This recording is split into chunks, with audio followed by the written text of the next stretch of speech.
Hello again, everyone. It's John O'Brien here again with yet another video on my channel.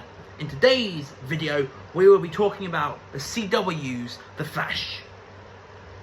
For this video, we'll be ranking the seasons of The Flash from worst to best, in my opinion. This sort of video is always a hard job, but especially for me when it comes to The Flash, because it is my favourite series of the entire CW television DC universe, also known as the Arrowverse. But enough of the intro, let's just get on with it. Starting with number 9. In last place for me in terms of Flash is season 4. This is an okay season, as no season in The Flash for me is outright bad. This does introduce Ralph Dibny to the series. Iris and Barry's relationship continues strong, and Cisco and Caitlin and Harry Wells are still here on a great and consistent level. However, where season 4 lacks is in its villain. Even though he's a decent enough threat and is very smart, Clifford DeVoe, aka the Thinker, is just a weak villain, and his plans are lame, wanting to make everyone in Central City as smart as him by using the powers of a bunch of bus metahumans, including Ralph, who is for me the only bright spark of this new group of metahumans, because the others are just there as bodies with powers to be taken, and are generally boring. I don't like the villain, and this makes, for me, season 4 of The Flash the worst of the series.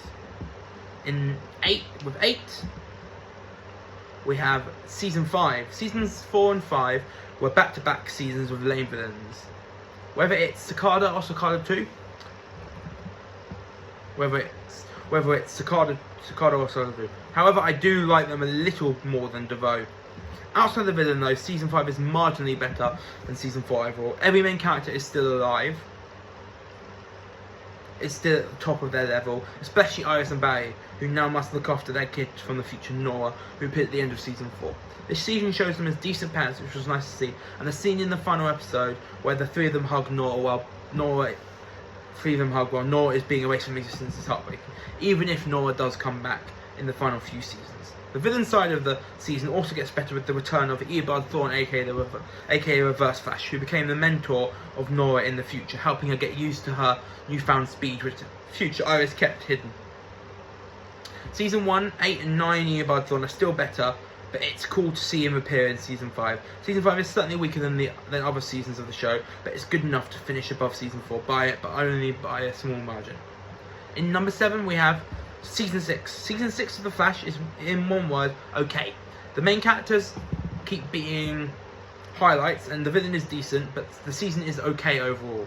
The only things I don't like about this season is some of the new villains introduced, and the whole plot with the mirror versions of Iris, Camilla, and Chief Sing, because it ruins for a time the relationships of Barry and Iris, and Cisco and Camilla, because the real versions are trapped in the Mirrorverse for a majority of the season, with Iris a lot longer into season 7.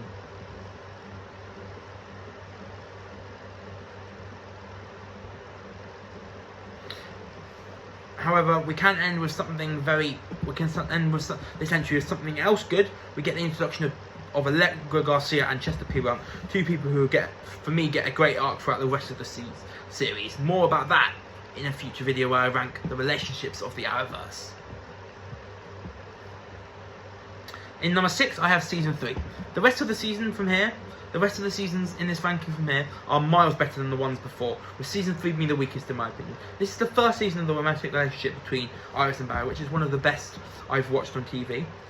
While Caitlin and Cisco continue to be important parts of the series, and the Wells in this season, HR, is a nice addition.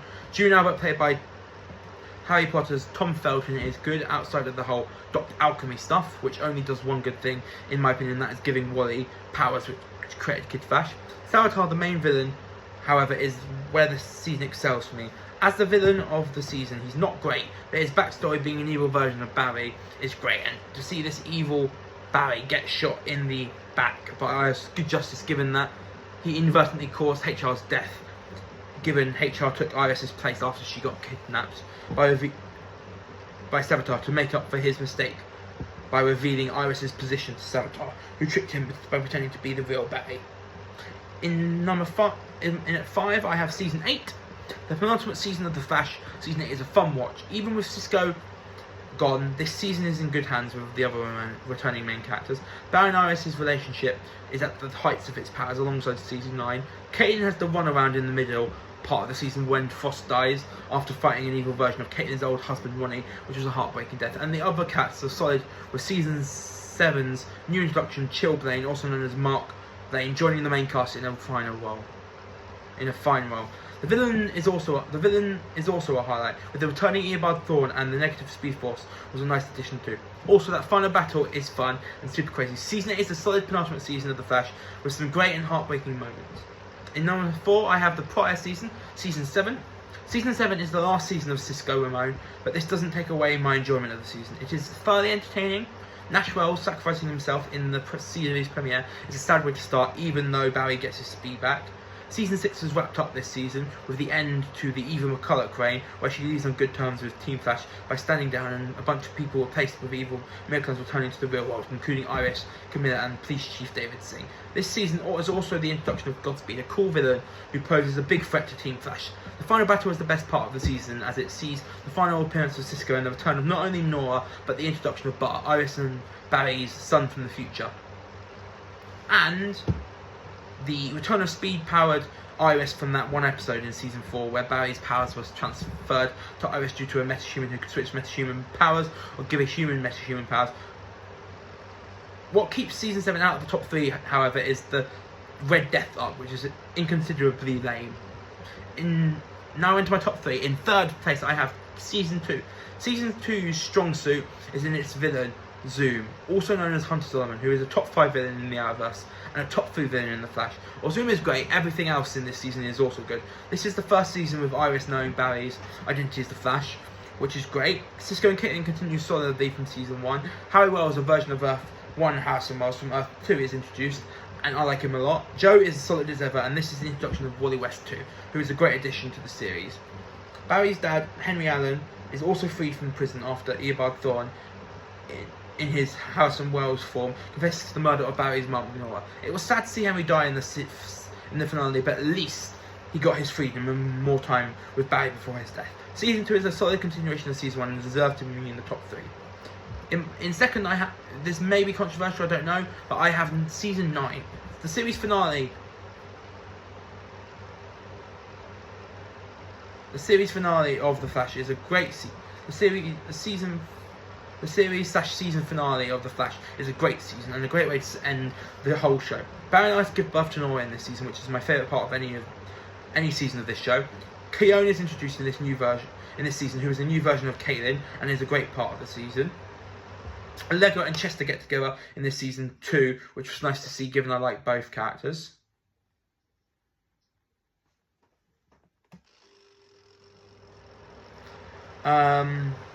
Mark Blaine is cool too.